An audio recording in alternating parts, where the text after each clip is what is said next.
Hey guys, what's up? Today we're going to be taking a look at Guardians in Heroes Forge. So I just finished up leveling up my last Guardian over the last few days, and I've been playing with the builds a little bit here and there as I've been leveling them up, trying to figure out like what makes sense. I think some of the Guardians are interesting, but I think they have a ways to go, and I think they've alluded to maybe reworking some of these coming up in some further updates for the game and stuff. But let's take a look now and look at the builds and where I'm at with my current Guardians and some of my thoughts on them.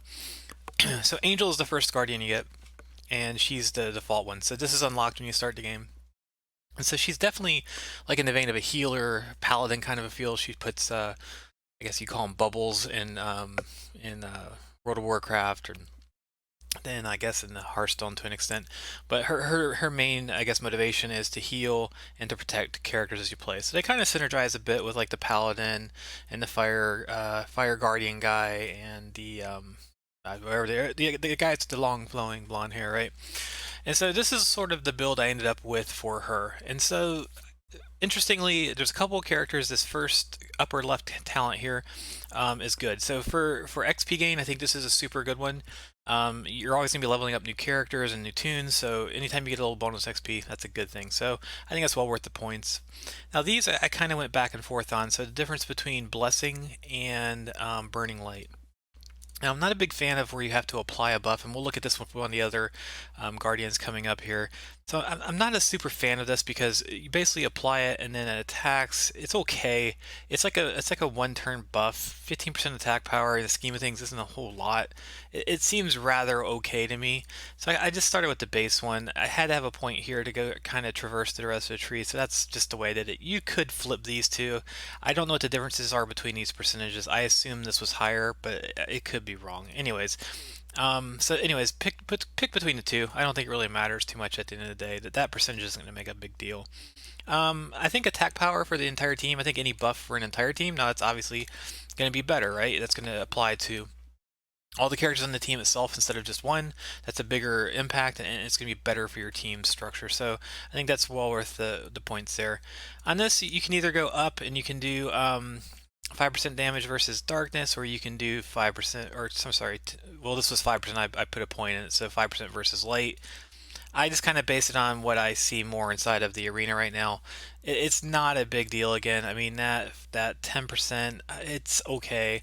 I think if you dumped a lot of points into this, maybe you could get a better advantage in an arena team. But right now, my arena is kind of stagnant, so it's not really like a critical stat for me. But it's something to maybe to keep on in the future. But for now, I just use this as a traversal point to kind of get here. Same with this one, and that took us into the center point. 10% health for the team. In general, I like health buffs across the team. I think that's more powerful than a single buff, so I think that's worth the points. Now, for a long time, I went down on the bottom side here, and I did the mass heal. So this is a 20 power. I think it goes up, 10, 20, 30, 40, 50, whatever it is, as you go. The heal itself, though, at the end game doesn't seem very strong. And typically, if you need to apply a heal, there's usually one character that's got like a really like a sliver of health, and you really want to hit him with a harder heal. This is okay for topping off, but in general, it just wasn't enough heal to make a difference. Matter of fact, I think this could be buffed a bit, not a bunch, just a bit, but it's okay. So after I got kind of done with that one, I went this way, and this is just more of a heal in the vein of just a straight, 120 heal. It cools down 3 turns. It's okay, right? You can also put in the priest if you want and get a little bit more healing there. Some other characters can help you out with healing. But I find it's typically one character who's getting beat up a lot. They tend to target, even the computer tends to target one of your weaker characters or characters that are already damaged. So this I think is better in the long term in terms of maybe saving a single hero versus just topping off a bunch of other heroes. So that's why I've kind of landed on this side of the thing. The next one is Regeneration 5. It's, 25% chance to reply regenerate. I think this would be better if it was 50 or 60%. It's okay, even at 10% per turn. I mean, one of the two, right? Either give me 25% per turn for 2 turns, which gives me 50% of my health back at that percent, or maybe give you 10% back for 2 turns with a 75% chance. It just feels a little weak right now. But it's okay. I think the mass heal will apply to all of them, so that's a little stronger, and maybe that's why they did that. And maybe that's a factor of it being between these two. They kind of had to balance it between the mass heal and the improved battle heal. Either way, I'd rather have it read one way for one and one for the other, or maybe just have one up on each one of these and you pick to get. I don't know. It just maybe do that. I don't. They don't have a model for that actually, so I guess they're kind of pinned themselves in here. Anyways, it's an okay one. I wish it was buffed a bit. I can see between these two, it might be hard to do that. All right, Holy Protection. This is just armor for team. Again, full team buff, always good. I went with the shields for the mass. So I'm not really clear, and I probably should ask the devs about this. So this one has the same percent chance to apply shields to a single target for 2 turns, and this has I'm assuming they're roughly the same percentage shield for the entire team, right? And so best case scenario for this one, you get 4 shields on 4 of your characters. Um, if it procs for everybody, and that's not truly uncommon. Usually you get 3 out of the 4, maybe 2 out of the 4. Whereas this one, I don't know if this goes up to 100, but even so, it's still going to be 1. And it's still the same like output as far as how many turns and stuff. So I felt like this is stronger. I felt like it was better for your team as a whole to have that shielding across all of your characters instead of just the one. So I went with that there. Divine Presence, again, this is sort of weird because you can either pick your dark side, or I'm sorry, your light side with either your health or your stats. I thought it was interesting that these were both light side, but back here, it was darkness versus the light side.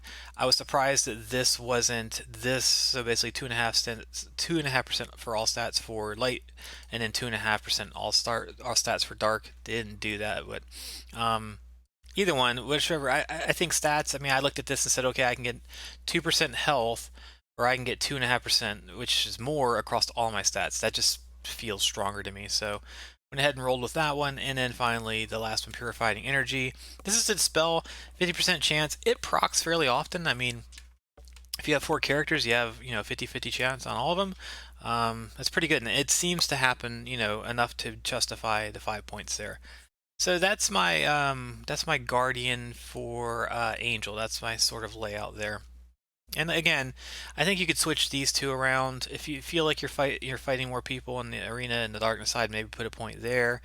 You may want the mass heal to play around with that. Maybe when you're leveling up, that's a little bit stronger.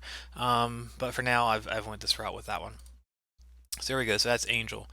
So next we have Lilim. So Lilim's an interesting character. I didn't put anything in this first one, and so my mindset with her was, okay, she seems to have a lot of abilities that center around the idea of crit and crit damage. So I kind of built it all around that notion. And so the first one I think is good. You empower your hero with 1 turn, 100% chance, so you're going to always do it, and then you get this crit rate. So that's the first one, right? You get 25% crit rate. And then from there we have attack power. Team, again, team attack power, good. Everybody gets that benefit. I didn't put anything in the gold amount. I've not struggled with gold, so I didn't really think it was worth the points. Maybe down the road, if you start finding in a spot where you don't get as much gold, maybe that's worth doing. For now, I just don't think that's worth any points. And then we have the improved pentagram, which gives you initiative. So if you put this pentagram on somebody, they get an initial 50% initiative. That's going to get that turn in faster, so hopefully you can apply that damage quicker. So I'm not, again, I don't like the idea that I have to apply this buff to a character, but I'm kind of tossing on this extra crit rate, so I get to target the one I want to get the crit rate. I'm additionally giving him initiative, and we're going to continue to build on this as we go. Now, on this one, I only put 1 point here on the pentagram attack power, and again, that's because I was focusing on crit instead of attack power. I didn't have the points extra for that, so I just kind of dropped that point there as an extra one I had left over when I built out the rest of the tree. Alright, so we got the initiative, and that goes into crit power. So if you crit and then you want to get more damage, crit power is going to obviously enhance that. So I went ahead and used all my points in that to bump that up to 10% crit power. And then one of our first skills is going to be Hellfire. So this is just an attack. You could pick the other side of the tree here, but again, I wasn't really focusing on crit rate. Once we got down here, I didn't like this defense down, and I didn't like Forsaken as much as I liked the ones on this one, which we'll go through here in a minute. So it would have been nice to have this here, but you can't do both, so we ended up on the bottom row. So anyways, I ended up choosing this. It's okay. It sometimes gets you like the little sliver off the last bit of a character. It's eh. I think is a good way of saying it. Um, and so then improved Hellfire, we have an additional chance to burn the target for 2 turns. This works good with the Pyromancer because she can crit if she attacks a character with burn on it. Obviously that synergizes well. I found this doesn't apply. It doesn't seem like it's, again, this is another case where 25% to burn seems like it's a little low. 50% I think would be better there.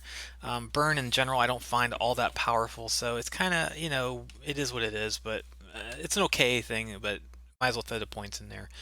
And then finally, I think this is the power I like the most. This is called Omen. So I put all my 5 points here, and so all my characters are going to get this buff as we go through. They get a 25% crit rate and then 25% crit power on top of it. It's a mass effect. That means everybody gets this buff at once. So that's to me better, right? And so if you look, you got 25% crit rate here. You've got an additional 25% crit rate here. You're up to 50% crit rate just by applying those 2 buffs. And so you can put this on a character, fire off Omen, and they're stacked, right? Ready to go. Additionally, I can throw in there 10% crit power on top of the team, so you get some more power for crit there. So as you can see, as I work through these skills, they were all kind of focused on that. So this is just the health buff, again, team buff, good to have. And then this does apply only to darkness affinities, so 2.5% all stats. So again, I think that's worth applying.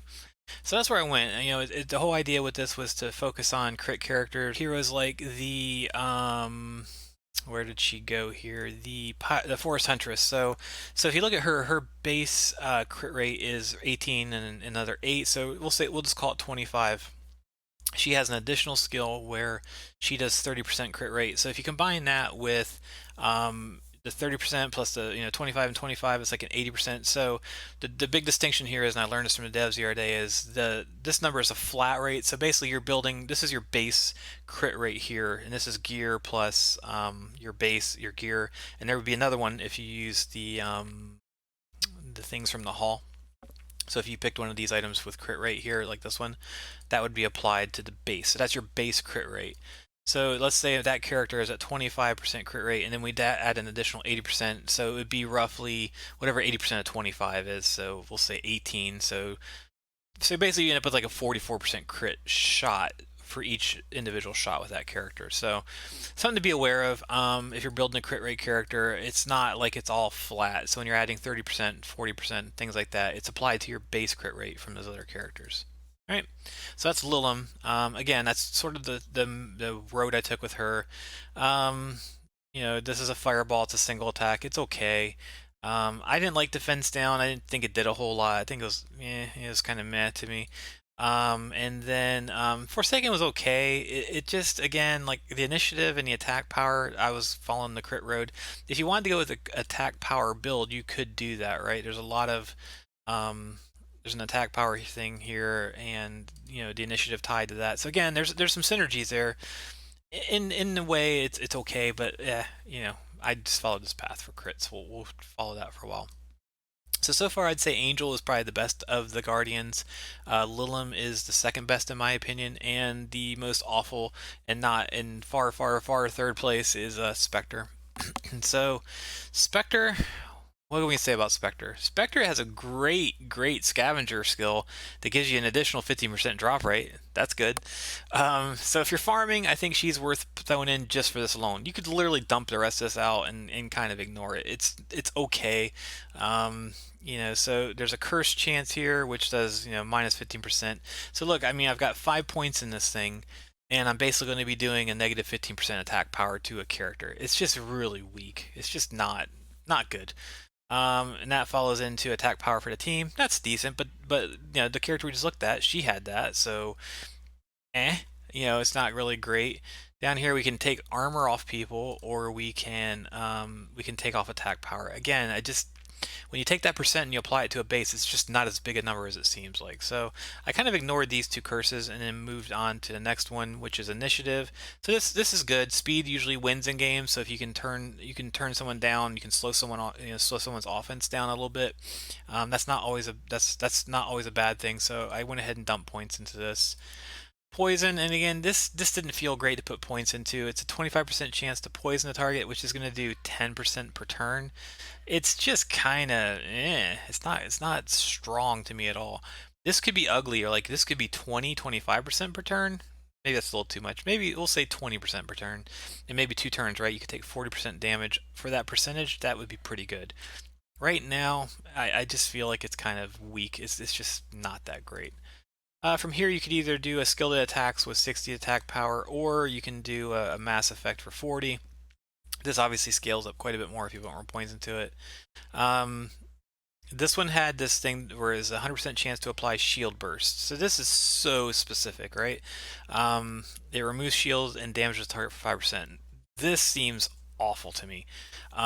If this did removes a shield and does 80% damage, then we're talking. And it's still super rare. It would still be super situational. It's just, this is a bad skill. Not good. And then this one has a 100% chance to apply Hex for 2 turns. So minus 10% armor, minus 10% initiative. It probably goes up to like 40 or 50%. I don't know. Maybe that's good. Um, I don't know. It just didn't seem that great. And it only applies it to one character on that. So, yeah. So the way I went was this way. I went the Plague route. So this is a mass attack for 40. This is improved poison. I figured if I dump points into poison, then we'll go ahead and apply the 25% chance to poison target for 2 turns. Poison removes 10%. Again, I think poison overall in the game seems fairly weak. Maybe if that was 15-20% per turn, it would be better. But right now, it feels kind of weak. From there, I went to Agony. So this is a 100% chance to apply Agony for 2 turns, which is a measly minus 15% attack power. It's just abysmal.